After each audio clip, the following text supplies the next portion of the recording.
mentioned, I'm Ben Savage. I'm the account executive here at Mission Control. We've been in the Salesforce ecosystem for 5 years, also with Mission Control and Aprika for 3 years, and I'm an admin. And I'm really excited to present today's information to you. So for today's agenda, what we're going to be doing is we're go through a Mission Control overview, and we're going to jump into a demo. We'll handle any questions from chat, and then I'll mention how to get started with Mission Control should you be interested. So a little bit around our project metrics.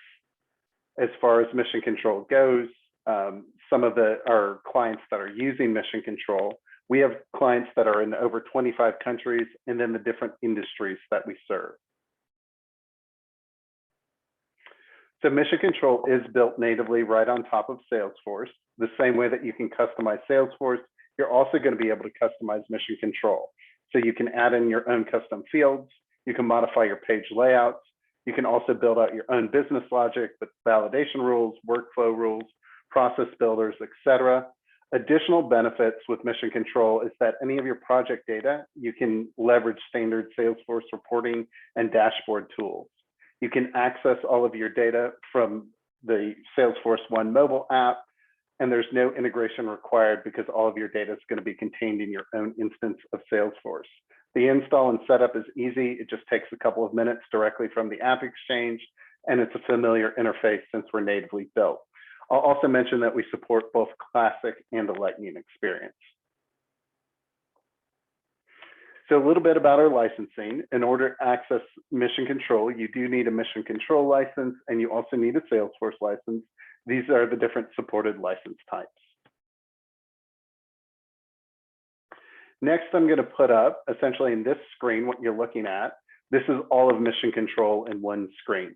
I always like to mention that you can scale up or scale down as needed. You can do that in 2 ways. When you're setting up roles within Mission Control, you can modify the view for that individual user on the role level. You also can leverage our out-of-the-box permission sets that we've got set up for you.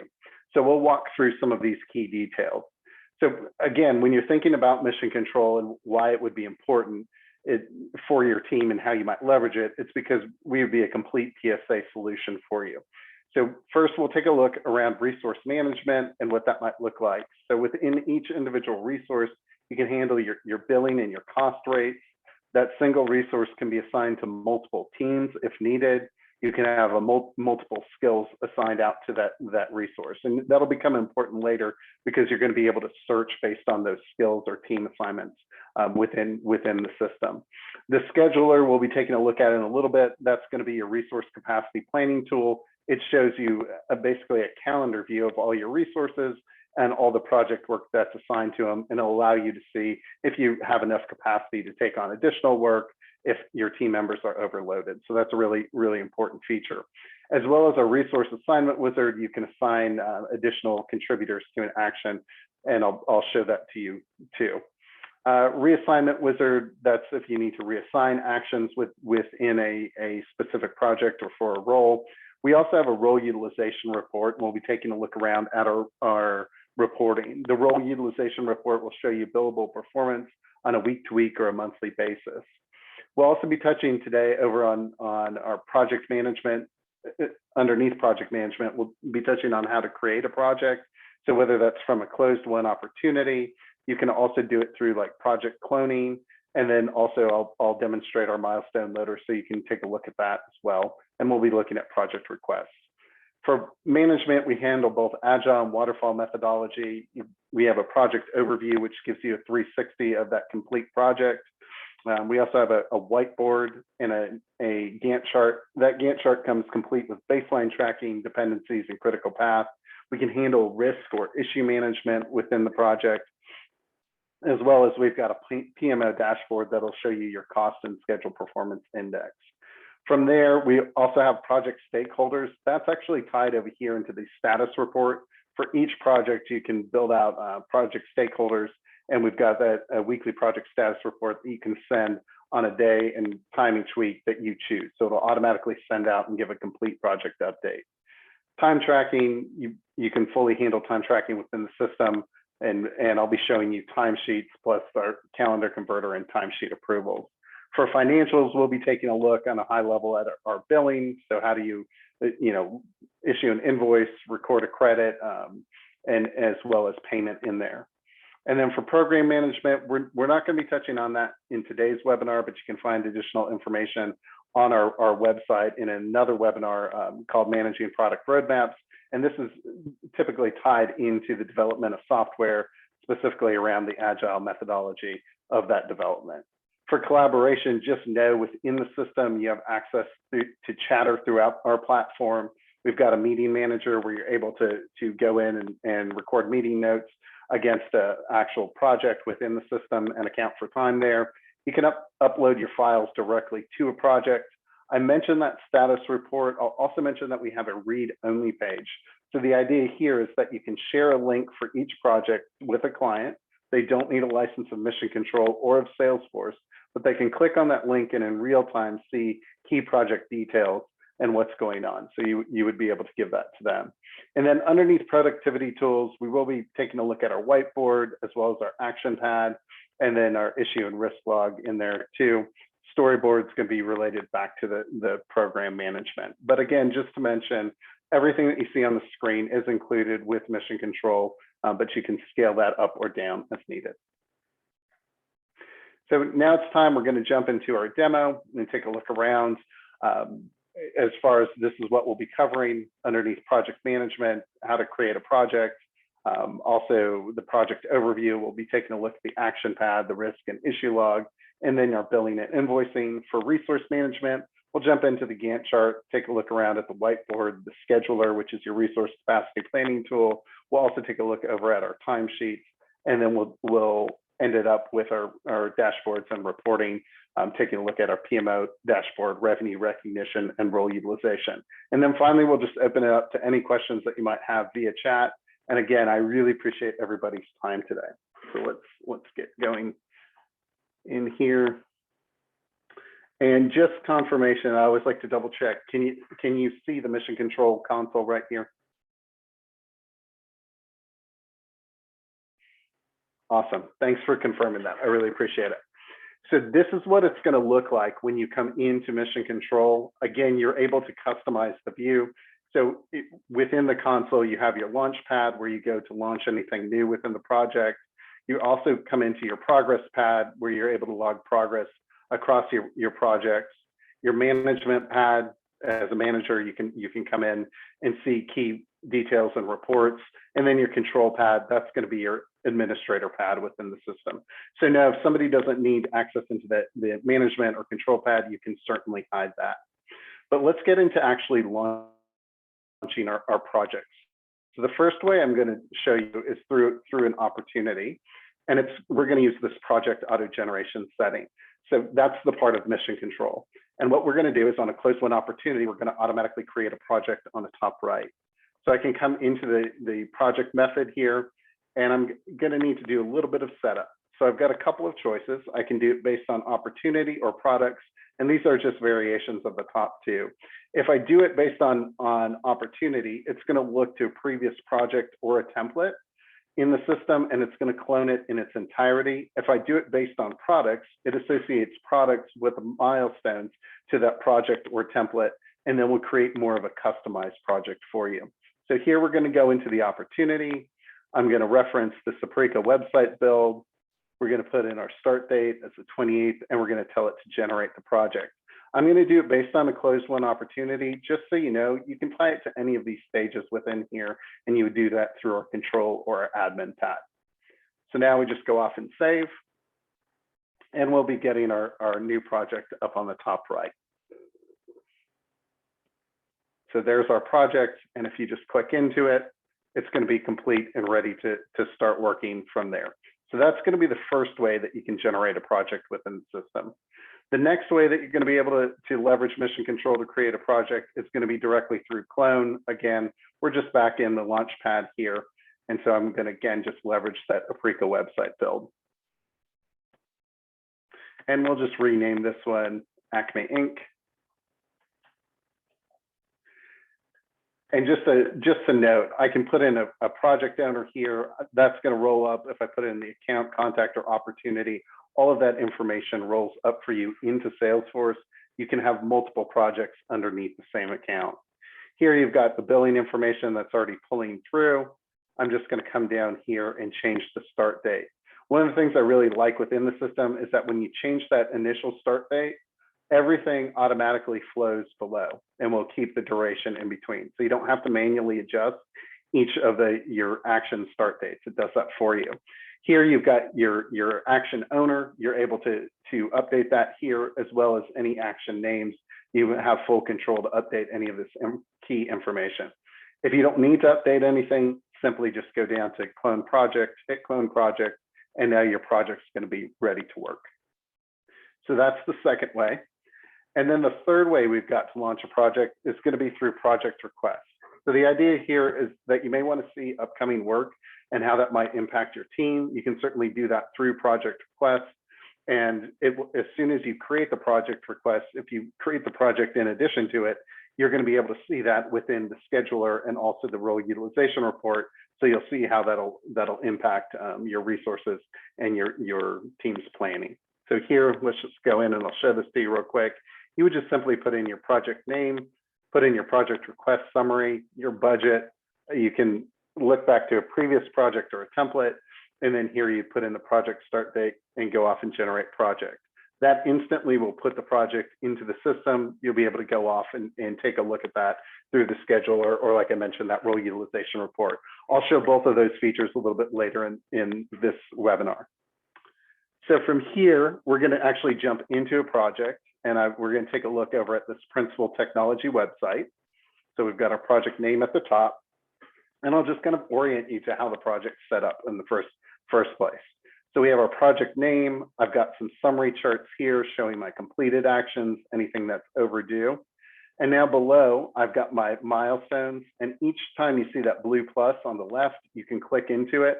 It's going to drop down the next level within the action, or within the project, excuse me. So you're able to see that information. So if we were to come down and take a look, my action, just also to explain, actions roll into milestones. Milestones in turn drive the project. I always like to say that the action is at the heart of the project. For your reference, an action is the same thing as a task within Salesforce. So here I can see my action name. I see who the action owner is, what the status and the start and end date. If you see a red flag or that red triangle right there, all that means is that it's past due or it's due today. If it happens to be orange, it means it's due tomorrow and the next few days. It's just a visual indicator. But let's say that Colin needs some additional help. What we're going to do is we're going to come over here, jump into our resource assignment wizard, and actually be able to pull in additional contributors to help deliver that work. So here we can go through, we're going to pull in Chris, and we'll just give a half an hour off to Chris and add right here. The other ways that you're going to be able to use the resource assignment wizard is you're going to be able to set up your own teams. So you can search by teams. You also can build out your own pick list of skills and add multiple skills if you want to filter. You can even get as granular as skill proficiency. So 1 would be basic, and then 5 is advanced within the system. Here, we're going to take a look out at a calendar view, and we're just going to go off and search that. This is going to pull in all of my team members. I can instantly see what each team member is working on. We can expand that here and take a look. Now I can assign, if I want, in this case, Kim, and we'll just give Kim a half an hour as well. Then you're able to assign that to her. From here, just go off and click Save. You'll notice that icon pops up. You can hover over it and you can see exactly who's going to be delivering what work within that specific action of planned training. Additionally, within the project right here, if you're wanting to build out this project, and let's say that a client were to call in with some additional work, or your team decides there needs to be additional work on this project, then you could use this milestone loader. It's just this load button on the bottom right here. You simply click it. Here you can reference either a previous project, or you could even reference a template that you set up. And so we're just going to take a look at the products template. If the client called in and said, hey, we want some additional content marketing, you're just going to simply check that off for that milestone. It'll pull in that milestone, any actions, the action owners, put in the start date, and then you just check off for checklist items and contributors, and then simply load it. So it's a quick and easy way to build out your project on the fly. All right, so the next area that we're going to take a look at within Mission Control within this specific project is actually going to be around our action pad. So you're just going to click in. You can see what instantly your summary right here, what's completed, what do we have to complete within the project, anything that might be overdue, and it's going to give you that hour summary as well as your checklist summary. So pretty easy to see. And now I can scroll down and I can see that list of everything that I need to be working on and everything that's been completed for this specific project. So just kind of coming over and taking a look at it, you're able to see what the specific project and milestone. I can see my action and my PAN number. PAN number is just a randomly assigned action ID number. I can see the status and how long that's going to take and it's overdue. Within here, you can see who owns that. Again, we just added those contributors, so you can see that. You can access that resource assignment wizard. You also have the ability to log any type of time directly from here. If I wanted to, put my time, I can do that, as well as you can log an issue or build out a checklist. So a lot of functionality directly in here. You also, if I wanted to see some action details, you would just click onto that action tab. It's going to pull out all the details. And if you wanted to communicate with the team member, you could access chatter within here. So let's say that I've gone through and I've worked this particular one, and then you would just go through and simply check that off. That's going to go ahead and complete that for you and update the overall system within Mission Control. So now it's showing that we've completed 6 and we just have 1 to go. Also, just to mention, your action pad, we're going to take a look at risk and issue log next. But your action pad, risk, and issue log can also be found through the progress pad on the main console. Within those views, you're going to have a higher level. So it'll show you all your actions across your project, all of your risks, or all of your issues. So a good way if you're having team meetings or if you wanted a management view of that. So next, we'll take a look over at our risk log. When you come into it, you've got your summary charts again at the very top, and you can see any type of risks that might impact the project. And the way that we define it, we say risk has the potential to impact the project, but hasn't yet happened. We want our team to be aware of it. Issue is something that actually has occurred that we need to resolve and go off and take care of that specific issue against the project. So you're going to notice as I click into the issue log, it's going to look similar, but we'll go ahead and build out a quick issue right here since we're in the issue log. So I'm just going to say what that issue is, and we'll just say broken link on, I'm just going to do the homepage. So here we've added it. It's added it to those charts, but now we want to put a little bit of quick detail around there. So we're just going to go into that detail. Again, I always like to point out if you needed to mention any of your team members, just like you could do on the action pad, you can also do here and throughout the system. But let's go through and provide a little bit of detail in here. So I can go through, I'm going to say that this is in progress. We're going to mark this as bug. We identified that today. What's our priority? We'll put that as medium. I can make any notes. I can upload a screenshot if I need to. You can add a case lookup field and tie that back into the case. You have the ability to tie it into any of these. Here, I can include it in the weekly project status report, and then we can go off and put in our impact rating as well as any resolution information. So from here, you would just check that, then you've got your full details around there. And then once that's resolved, just like on the action pad, you're going to go through and check that and it resolves it there. So that covers as far as a couple of key features within the specific project. Next, we'll take a look over at our billing and how we might generate some invoicing. So within the project, and as we get jumping in to take a look around here, I'll actually take you into the back end of the project to show you how it's set up, to show you some of the different invoicing options that you've got within the system. So and I'll just walk you through this details page here so you can see how the project's set up. We have our project name, you have your project owner, your account, contact, and opportunity. Again, all of this information will roll up for you. You can have multiple projects underneath the same account. You can have categories. That'll be important when we take a look at the Gantt chart, the standalone Gantt chart specifically, because you'll be able to sort those categories and then you can also report on that information. But around the billing types, we've got 3 different types. You've got fixed price plus expenses, and then time and materials. We put in our budget and we're leaving it on fixed price for this particular project. And then you've got your billing rate, what you're charging internally to do the, or excuse me, you've got your billing rate, what we're charging the client to do the work, and the cost rate, what we're charging internally to do that work. And you've got a couple of options there. So you can do it standard, which is just a flat fee. You can do it based on the individual role rate that you've set up for that role. You can also do it based on the individual skill. So you can get kind of granular there. And for each skill, for each resource, you can have multiple skills and rates associated. Then that's going to bill out with the individual skill assigned to an action within the project. And from here, we're just putting in our cost and our billable day rates. I can account for any type of overtime. If the project happens to be all non-billable, you just check that off. And through here, you've got some additional functionality, whether that's timesheets, approvals, or expense approvals. Down here is where we get into the specific different types of billing cycles that you have. Just to point out, you have purchase order number, you've got your tax information, and we can handle multiple tax rates as well as multi-currency. And so these are going to be your different billing cycles. You can do it manually, just raising your invoice. You can do it so on milestone basis, where it'll automatically create an invoice on the completion of a milestone. You also have periodic timeframes that'll automatically send, and then you also have retainer base. So you've got all of those different options. Ours is going to be on milestone within the system, and I've already triggered that milestone a little bit earlier to create an invoice for us.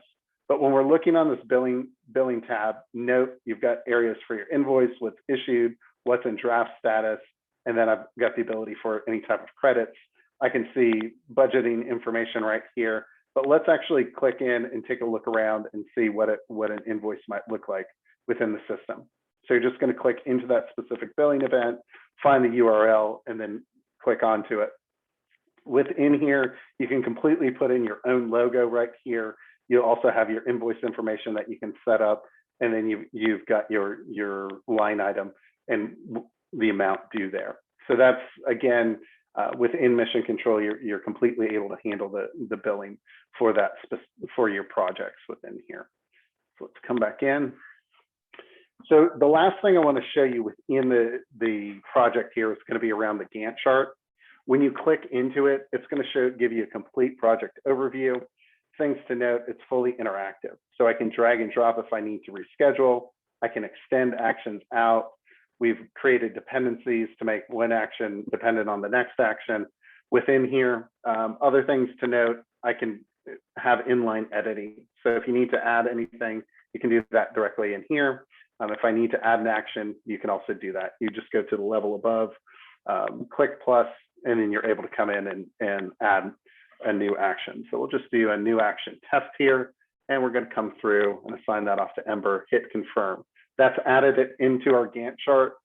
Just note, this won't save until you go off and click the save button. You know you haven't if you've got that orange triangle there.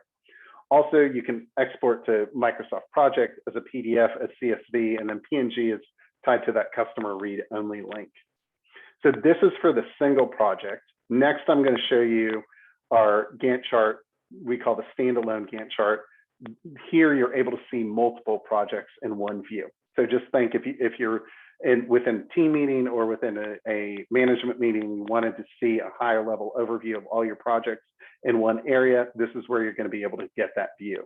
I can come in, I can collapse all of that information down. So now I see all my projects. Here I can turn on and off my baseline dates to see how all my projects are performing. You can also do that on the single project view. And then you've got some really powerful project filters here. So you're able to go through, you can do by category. We were taking a look at that underneath when we were looking at the editing functionality underneath the project overview there. You also can set it up based on opportunities. So just a lot of different ways to set up your project information here and get that higher level overview. Also note, you can apply multiple filters in here as well. Next, we're going to go off and take a look at our whiteboard. Your whiteboard is going to be a great space. Actually, excuse me, I'm saying, yep, we do need to take a look at the whiteboard, but let's pull that up real quick. So when you come into the whiteboard, what you're going to be looking at, this is, pretend it's a whiteboard in your office, and all of these actions are sticky notes on your office whiteboard. What you're able to do here, I can drag and drop to record progress. So that's going to complete that specific action. If I need to, I can also reassign directly from here. On the right-hand side, you've got all your roles. So you simply just drag and drop, and that reassigns the role from there. Looking at it, I'll just walk through quickly what the whiteboard is as far as your specific action cards. So within each action card, you're looking at a PAN number. That's that randomly assigned action ID number. You've got your action, milestone, and project. Here you've got your 5 different areas that you can customize through the cogwheel over here. And then you've got the ability in here to see how many hours are completed within that specific action. I can also see who the action owner is, access into chatter. You've got your action checklist, your issue manager.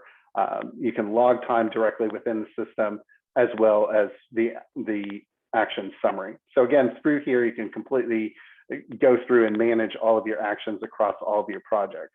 Commonly, I'll have people say, hey, how do we just go in, and I want to do it as a single user to come through and filter only my actions. So you just come into action owners and just apply that filter.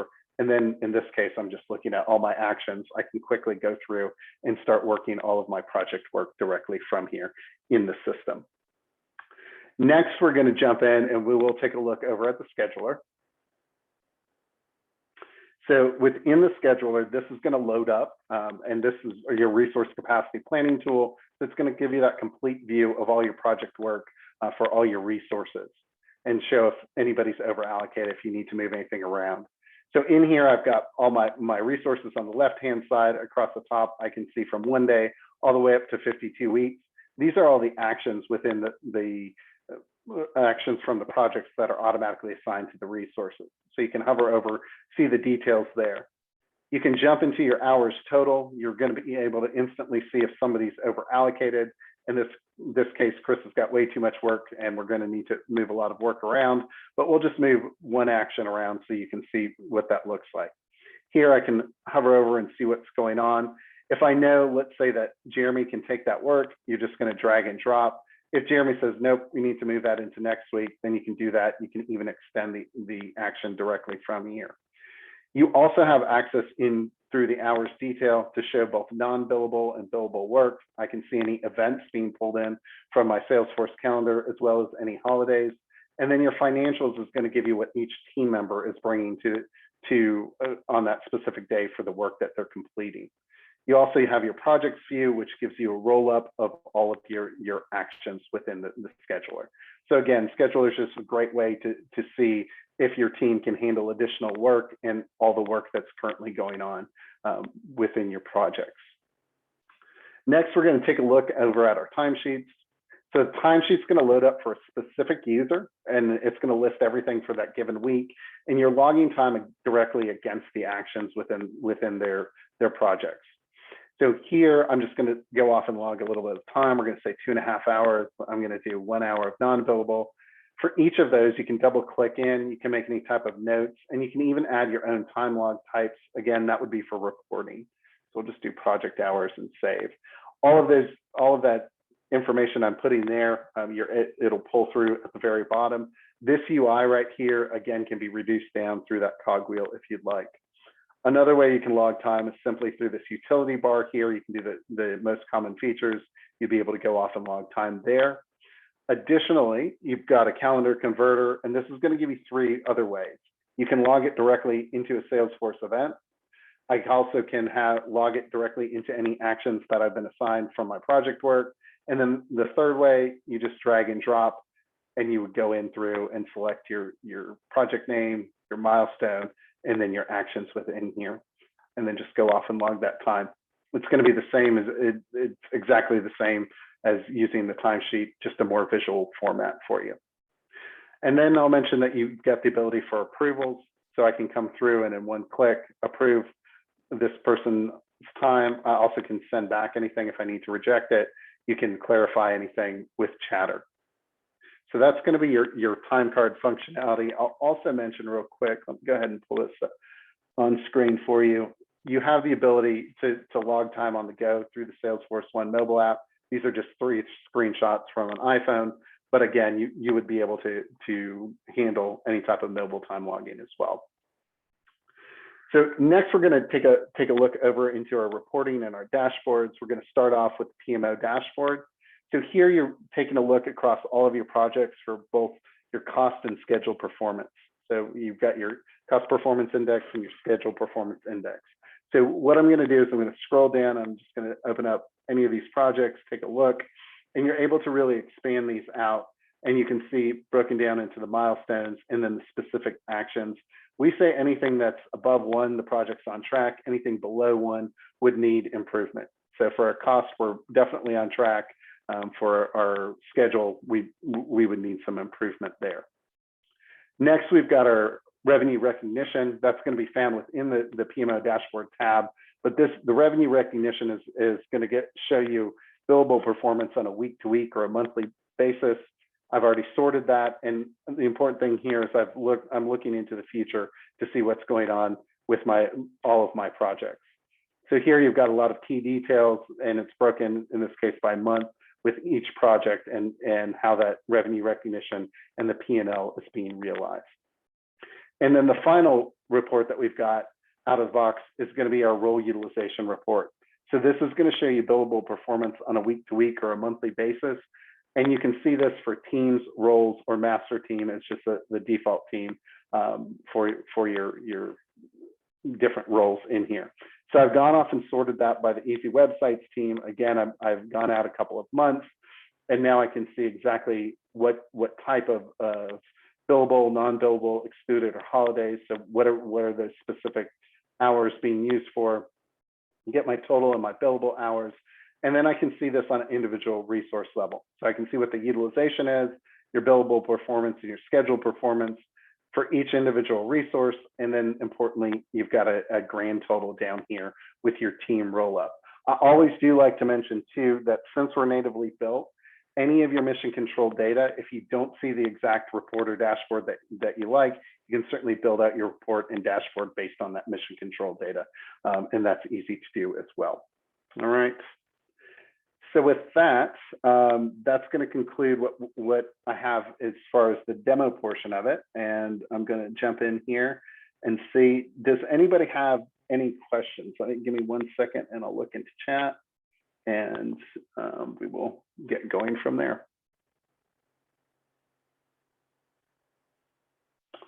All right.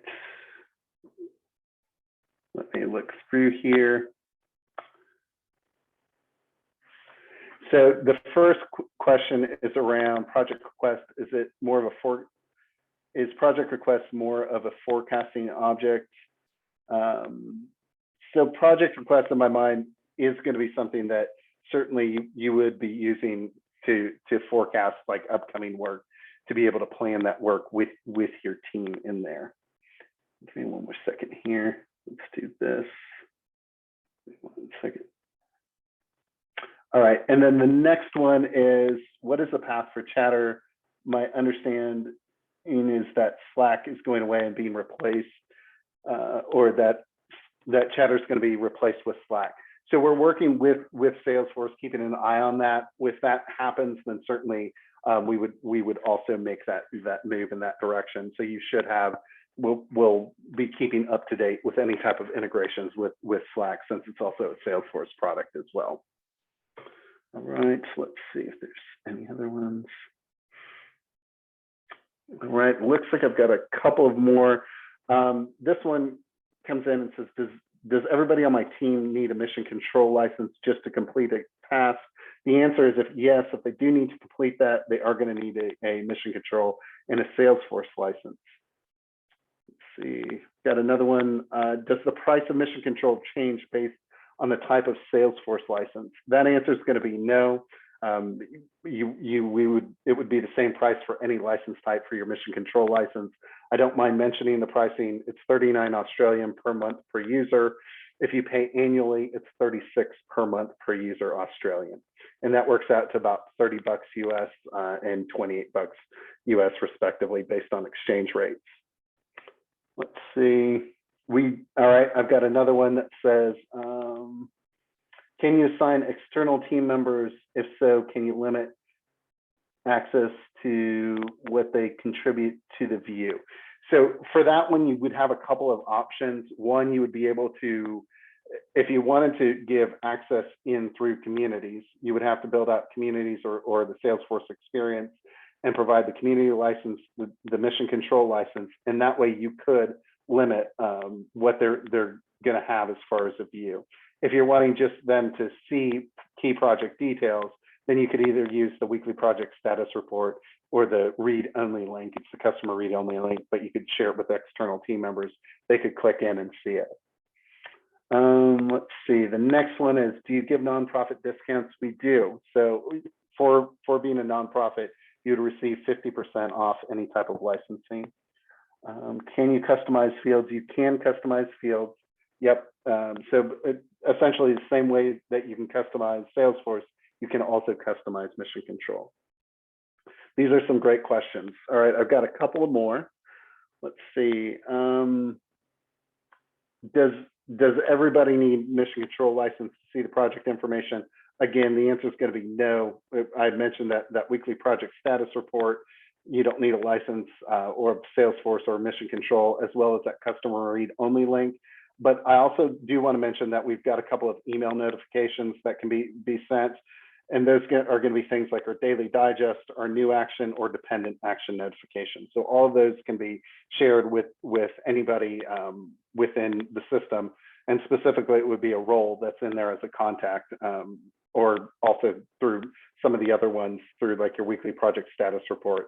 Those would be your key project stakeholders, and your customer read only link. You would just share that link. But the answer is going to be no. You've got a few options to share, even if they don't have a license. So let's see. All right. The next question I've got: can all team members make edits to the project, or is it limited to the owner? No, if you can have it where all team members would be able to edit a specific project, not just the owner of that project. All right, let's see if I've got any more in here. Looks like I've got a couple more, and then we'll finish up. The next one is, how many licenses come with a free trial? And that's going to be 5 within the production. If you install into a sandbox, you have unlimited licenses there, and that would be for a 14-day free trial. And then the next one is, what's the quickest way to get started with mission control? And to answer that one, let's actually go into the next slide here. So again, this is just going to talk about how to get started. Let me, hold on. Let's see. One second before we run through this, I just want to make sure. Can you show us? Let's see, can you show us more on how the team functions, cost billing, and projects roll up? Specifically around the team functionality, you've got some different options there. Really, teams in my mind, you'd be using it to assign out information, like it within the resource assignment wizard around there to sort that information, or through our scheduler. Also looking at teams there and how your billing and your cost work. Vanessa, what I'm going to do, I'll send some information over on billing specifically to you. The next one, can you customize the layout of the invoice fonts? That one is going to be, the answer is no. The invoice is fairly set in what you can see there. You can add like your own logo within there. If you're needing special customization, then we would recommend a tool like Conga Composer to be in there. The next one is, we're a small org. How many employees do you recommend we have tracking in order to get the most use out of this? So we've got a 5-seat minimum. So I would say that, other than the 5-seat minimum, if I'm thinking how to get the most benefit out of it, it's going to be who I would look at it from, who are the most important people that you need access to track those projects. So typically that's going to be a project manager, some sort of management and possibly sometimes support team members will also have access in there. But certainly, if you have any questions, additional questions around that, you can email me, as well as if anybody wants any additional follow-up information, I'd be happy to do that as well. All right, then, and we'll jump back into how to get started. So again, we're built natively on Salesforce, so it's going to be easy to get started. You just go directly to the App Exchange. You can click the install link. I'll also mention we've done some recent work around our test drive, so you can also just jump in with a test drive, and that's really nice. We've got some new in-app features where basically you're being able to walk through the platform through that test drive. So that we've done that in the past few weeks. It's really nice. With if you actually install the product, it only takes a couple of minutes to install. Again, you can install into production or sandbox. We do on the control pad, there's an area where you can just click create sample data, and you'll be able to get a couple of projects up and running. And this would be the link that you would go to also be able to download. Turnkey, yes, we really work out of the box. Also, I'm happy to cover off anything during a demo or an additional call. Just send me an email and I'll have contact information at the end here. And then as far as support and resources, I'll talk through that just real quick briefly. So we have full resources online, things like Learn Mission Control, which is our online learning portal. It's very similar to Trailhead. Your users can jump in and self-pace through different modules and learn. We also have a full knowledge base, videos, and then a user guide. If you do need any additional help, we always have our support email available and ready to go, and we're more than happy to answer any questions for you there as well. All right, let me see if there's any additional questions before we wrap up. How do you handle projects if your external resources working on the project and billing? So for that particular question, you could have external resources in as contacts within the system. You could go in and actually log in as that particular person if you needed to log in and log their time. For billing part of it, you would just need to handle the billing internally. Otherwise, it would be the same configuration, whether it's client or an external resource. You could also build out a community or a Salesforce experience, giving access into that and showing key pieces of mission control within that Salesforce community or experience, so that they would be able to work within the project there. All right, and I think we're right at time. This is my contact information. And the most important thing I'd like to say to you is thank you so much for joining me today. If you have any questions at all, feel free, send me an email directly. I'm happy to do that. Connect with me on LinkedIn and know that we're at your service. We look forward to helping you with any of your project management needs. And I hope everybody has an awesome day. Thank you. Bye-bye.